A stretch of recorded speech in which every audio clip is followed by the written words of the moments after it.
اعوذ باللہ من الشیطان الرجیم بسم اللہ الرحمن الرحیم اقترب للناس حسابهم وهم في غفلة معرضون۔ قرآن مجید کے 17ویں پارے میں 2 صورتیں شامل ہیں۔ پہلی صورت انبیاء جس کے 7 رکوع ہیں، دوسری صورت حج جو 10 رکوعوں پر مشتمل ہے۔ صورت انبیاء، رکوع نمبر 1۔ قرآن میں تمہارا بھی ذکر ہے، غور تو کرو۔ پہلے رکوع میں خبردار کیا گیا کہ لوگوں کے لیے ان کے حساب کا وقت یعنی قیامت قریب آ چکی ہے، لیکن وہ اس کی تیاری سے غافل ہیں۔ خاص طور مشرکین مکہ کا ذکر ہوا کہ وہ قرآن مجید اور نبی کریم صلی اللہ علیہ وسلم پر بے بنیاد اعتراضات کر رہے ہیں۔ ان سے پہلے بھی قوموں نے یہ روش اختیار کی تھی اور اللہ نے ان کو ہلاک کر دیا تھا۔ اس رکوع میں خاص بات یہ بیان کی گئی، لَقَدْ أَنزَلْنَا إِلَيْكُمْ كِتَابًا فِيهِ ذِكْرُكُمْ أَفَلَا تَعْقِلُونَ۔ ہم نے تمہاری وہ طرف وہ کتاب نازل کی ہے جس میں تمہارا ذکر ہے، کیا تم غور نہیں کرتے؟ قرآن مجید نے 3 کردار بیان کیے ہیں: حق کا بھرپور ساتھ دینے والے، حق کی کھلم کھلا مخالفت کرنے والے، اور منافقین جو نہ ادھر ہیں نہ ادھر۔ اب ہم میں سے ہر شخص دیکھ سکتا ہے کہ اس کا کیا کردار ہے۔ آیا وہ حق کے لیے مال اور جان کی قربانیاں دے رہا ہے، یا وہ حق کا دشمن ہے، یا اس کا کردار منافقین کا سا ہے۔ رکوع نمبر 2، باطل حق کا مقابلہ نہیں کر سکتا۔ دوسرے رکوع میں آگاہ کیا گیا کہ جب بھی اللہ نے کسی قوم کے سرکشوں کو ہلاک کیا تو وہ عذاب سے بچنے کے لیے بھاگنے لگے، لیکن عذاب نے انہیں گھیر لیا۔ وہ فریادیں کرتے رہے کہ ہم ہی ظالم ہیں، لیکن اب اعتراف جرم کام نہ آیا اور بالآخر اللہ نے ان کو ملیا میٹ کر دیا۔ اللہ نے کائنات کسی شغل کے لیے پیدا نہیں کی، بلکہ یہاں ایک معرکہ حق و باطل برپا ہے۔ تاریخ گواہ ہے کہ جب بھی اہل حق نے پامردی دکھائی تو اللہ کی یہ شان ظاہر ہوئی، بل نقذف بالحق علی الباطل فیدمغه فاذا هو زاہق، بلکہ ہم حق کو اٹھا کر باطل پر دے مارتے ہیں، پھر وہ اس کا سر توڑ دیتا ہے اور باطل ہے ہی مٹ جانے والا۔ رکوع نمبر 3، انسان کے امتحان کی 2 صورتیں۔ تیسرے رکوع میں اللہ کی کئی نعمتوں اور قدرتوں کے ذکر کے بعد بیان کیا گیا کہ انسان کے لیے ان نعمتوں سے استفادہ عارضی ہے، اس نے موت کا مزہ چکھنا ہے۔ دنیا میں اللہ اسے ان نعمتوں کے ذریعے آزما رہا ہے، کبھی نعمتیں دے کر شکر کا امتحان لیتا ہے اور کبھی نعمتیں چھین کر صبر کے امتحان سے گزارتا ہے۔ اللہ ہمیں صبر شکر کی توفیق عطا فرمائے، آمین۔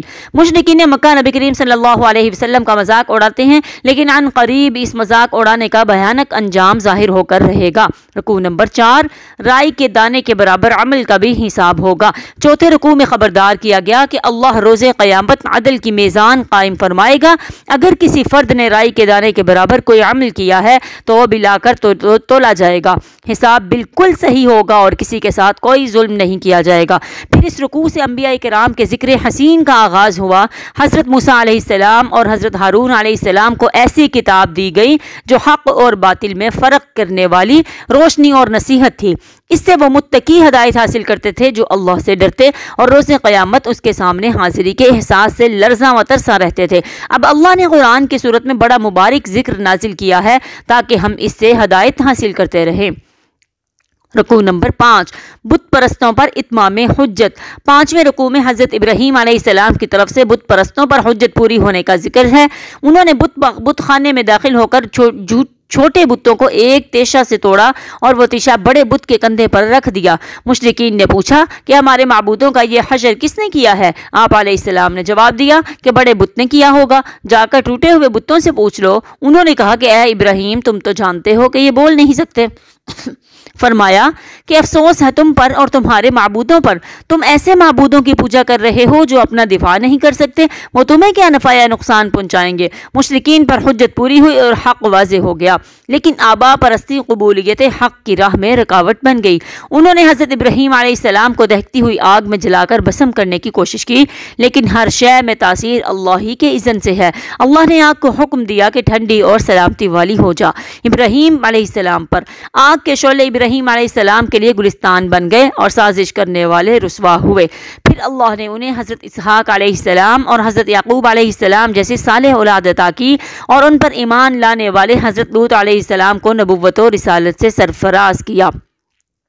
رکوع نمبر 6 انبیاء کرام پر اللہ کی عنایات۔ چھٹے رکوع میں حضرت نوح علیہ السلام، حضرت داؤد علیہ السلام، حضرت سلیمان علیہ السلام، حضرت ایوب علیہ السلام اور حضرت اسماعیل علیہ السلام، حضرت ادریس علیہ السلام اور حضرت ذوالکفل علیہ السلام پر اللہ تعالیٰ کی عنایات کا بیان ہے۔ پھر حضرت یونس علیہ السلام کا ذکر ہوا کہ جنہوں نے اللہ کی اجازت آنے سے قبل ہی اپنی قوم کو چھوڑ کر ہجرت اختیار کر لی تھی، اللہ نے انہیں ایک آزمائش سے گزارا، ایک مچھلی نے انہیں نگل لیا، انہوں نے فریاد کی لا الہ الا انت سبحانک انی کنت من الظالمین، اے اللہ تیرے سوا کوئی معبود نہیں، تو پاک ہے، بے شک میں ہی ظالموں میں سے تھا۔ اللہ نے ان کی فریاد سن لی اور مچھلی نے اللہ کے حکم سے انہیں خشکی پر اگل دیا۔ حضرت زکریہ علیہ السلام کی دعا اللہ نے قبول کی، ان کی بانجھ بیوی کو درست کر دیا اور انہیں یحییٰ علیہ السلام جیسا پاکیزہ بیٹا عطا فرمایا۔ حضرت مریم علیہ السلام کے بطن سے معجزانہ طور پر حضرت عیسیٰ علیہ السلام کو پیدا کیا اور دونوں کو رہتی دنیا تک نشانی بنا دیا۔ بے شک یہ تمام انبیاء اللہ ہی کی عبادت کرتے تھے اور نیکیوں میں سبقت لے جاتے تھے۔ اللہ ہمیں بھی اسی کی توفیق عطا فرمائے، آمین۔ رکوع نمبر 7 نبی کریم صلی اللہ علیہ وسلم تمام جہانوں کے لیے رحمت ہیں۔ 7ویں رکوع میں خوشخبری دی گئی کہ اخلاص کے ساتھ کی گئی ہر نیکی لکھی جا رہی ہے اور اس کا بھرپور صلہ دیا جائے گا۔ مشرکین کو دھمکی دی گئی کہ جہنم میں تمہارے ساتھ تمہارے معبود بھی جلیں گے، وہاں تمہاری چیخ و فریاد کسی کام نہ آئے گی۔ اس کے برعکس نیک لوگ ہر گھبراہٹ سے محفوظ، اپنی پسندیدہ نعمتوں سے لطف اندوز ہوں گے، دنیا میں بھی زمین کے وارث آخرکار نیک بندے ہی بنیں گے۔ یہ وہ خوشخبری ہے جو اللہ نے زبور میں لکھ دی تھی۔ اس خوشخبری کا ظہور نبی کریم صلی اللہ علیہ وسلم کی امت میں ہوگا، کیونکہ آپ صلی اللہ علیہ وسلم کے بارے میں ارشاد باری تعالیٰ ہے وَمَا أَرْسَلْنَاكَ إِلَّا رَحْمَةً لِّلْعَالَمِينَ، اور اے نبی صلی اللہ علیہ وسلم ہم نے آپ کو نہیں بھیجا مگر تمام جہانوں کے لیے رحمت بنا کر۔ یہ اللہ ہی کی رحمت کا ظہر ہوگا کہ زمین سے ظالموں کا اقتدار ختم ہوگا اور خدا ترس بندے زمین کے وارث بنیں گے۔ رکوع کے آخر میں آپ صلی اللہ علیہ وسلم کے حوالے سے شرک کا صد باب ہے۔ ارشاد ہوا قل انما یوحی الی انما الہکم الہ واحد، اے نبی ان سے کہہ دیجئے کہ میری طرف وحی کیا گیا ہے کہ تمہارا معبود ایک ہی معبود ہے، یعنی اللہ۔ گویا آپ صلی اللہ علیہ وسلم رحمت للعالمین ہیں، لیکن معبود نہیں، معبود تو صرف اللہ ہے۔ سورۃ الحج باطل تصورات کی زوردار نفی۔ رکوع نمبر 1 اللہ کی عظیم قدرتوں کا بیان۔ پہلے رکوع میں قیامت کے واقع ہونے کا ذکر ہے۔ روز قیامت دودھ پلانے والیاں اپنے دودھ پیتے بچے کو چھوڑ دیں گی، حمل والیاں اپنے حمل گرا دیں گی، لوگ دیوانے نظر آئیں گے، حالانکہ وہ دیوانے نہیں ہوں گے بلکہ ان پر اللہ کا عذاب ہوگا جو بڑا شدید ہے۔ لوگوں میں سے ایسے بھی ہیں جو اللہ کی اس قدرت کے بارے میں شک کر رہے ہیں۔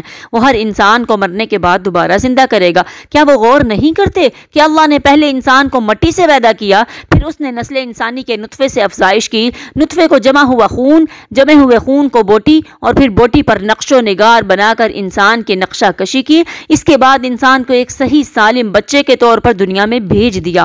پھر رفتہ رفتہ انسان اپنی عمر کے مختلف مراحل طے کرتے کرتے بڑھاپے کو پہنچ گیا۔ اسی طرح سے کیا وہ دیکھتے نہیں کہ اللہ نے مردہ زمین کو زندہ کیا اور اس میں طرح طرح کے خوبصورت پودے اور نباتات پیدا کیے؟ جو اللہ یہ سب کچھ کر سکتا ہے وہ انسان کو دوبارہ زندہ کرنے پر بھی قادر ہے۔ قیامت آئے گی اور حساب کتاب ہوگا۔ جو لوگ اللہ کی قدرت کے بارے میں جھگڑتے ہیں ان کے لیے دنیا میں رسوائی ہے اور آخرت میں دردناک عذاب۔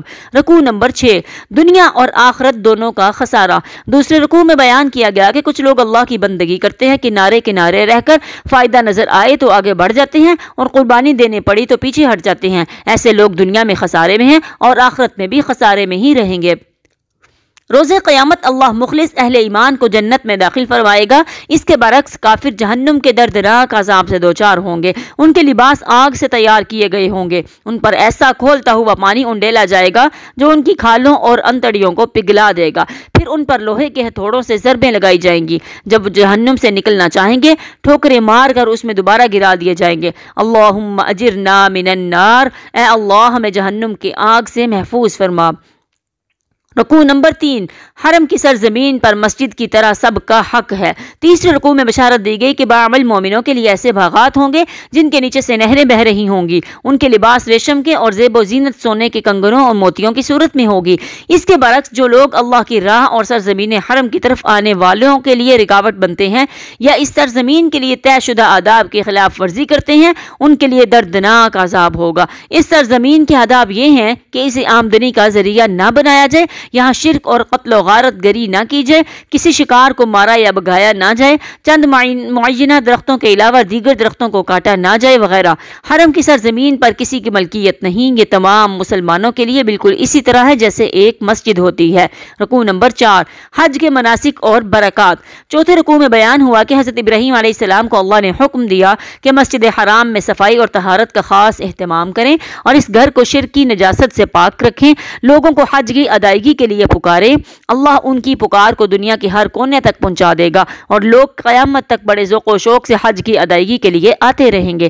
حج کی وجہ سے جذبات ایمانی کو جلا حاصل ہوتی ہے، عبادات کا کئی گنا ثواب ملتا ہے اور کئی معاشی و معاشرتی فوائد حاصل ہوتے ہیں۔ قربانی کی عبادت احرام اتار کر غسل کرنا، طواف زیارت کرنا مناسک حج میں شامل ہیں۔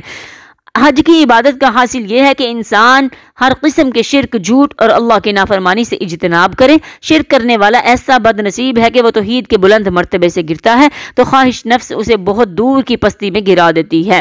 رکوع نمبر 5، قربانی کا حکم، روح اور مقصد۔ پانچویں رکوع میں آگاہ کیا گیا کہ اللہ نے ہر امت کے لیے قربانی کی عبادت طے فرمائی۔ اس کی صورتحال یہ ہے کہ حلال جانوروں کو اللہ کی راہ میں اور اللہ کے نام پر ذبح کیا جائے۔ یہ اللہ کا حکم ہے اور اس پر عمل کرنا ہے، خواہ اس کی حکمت ہماری ناقص عقل میں آئے یا نہ آئے۔ قربانی کی روح تقوی ہے، یعنی یہ جذبہ کہ انسان اپنی خواہشات اور مرغوبات نفس کو اللہ کی مرضی کے سامنے قربان کر دے۔ اس عبادت کا مقصد ہے اللہ کی بڑائی کو قائم کرنے کی کوشش کرنا۔ جانور ذبح کرتے ہوئے تو کہہ دیا کہ اللہ اکبر، یعنی اللہ ہی بڑا ہے، لیکن کیا واقعی ہماری زندگی کے جملہ معاملات میں اللہ بڑا ہے؟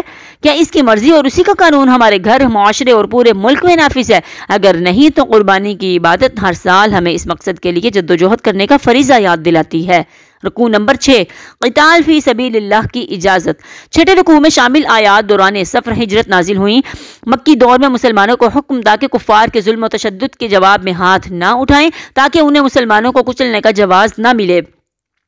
اس رکوع میں مسلمانوں کو ایسے ظالموں کے خلاف جنگ کرنے کی اجازت دی جا رہی ہے جنہوں نے ان پر ظلم کیا اور انہیں ہجرت پر مجبور کیا۔ اللہ کی طرف سے مسلمانوں کو نصرت اور فتح کی بشارت دی جا رہی ہے۔ ظلم کے خاتمے کے بعد جب مسلمانوں کو اقتدار ملے گا تو وہ نماز اور زکوٰۃ کا نظام قائم کریں گے، اچھی اقدار کو فروغ دیں گے اور ہر برائی کو مٹا دیں گے۔ مزید ارشاد ہوا کہ کفار کی آنکھیں نہیں، دل اندھے ہیں، آنکھیں اشیاء کا ظاہر اور دل اشیاء کی حقیقت دیکھتا ہے۔ رکوع نمبر 7، شیطان کی آمیزش، اللہ کی طرف سے اصلاح۔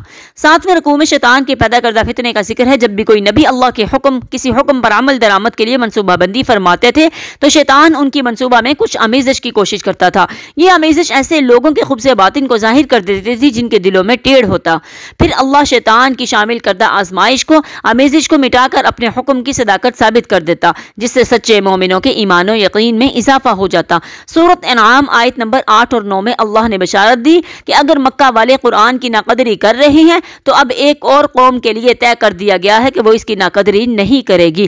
نبی کریم صلی اللہ علیہ وسلم کا گمان تھا کہ یہ اہل طائف ہیں۔ آپ صلی اللہ علیہ وسلم طائف کی طرف گئے لیکن انہوں نے مکہ والوں سے بھی زیادہ دشمنی کا مظاہرہ کیا۔ جن کے دلوں میں خباثت تھی انہوں نے اللہ کی طرف سے دی گئی مذکورہ بشارت کو غلط قرار دیا۔ اللہ نے اہل مدینہ کو اسلام قبول کرنے کی توفیق دے کر ان کے حق میں مذکورہ بشارت ثابت کر دی۔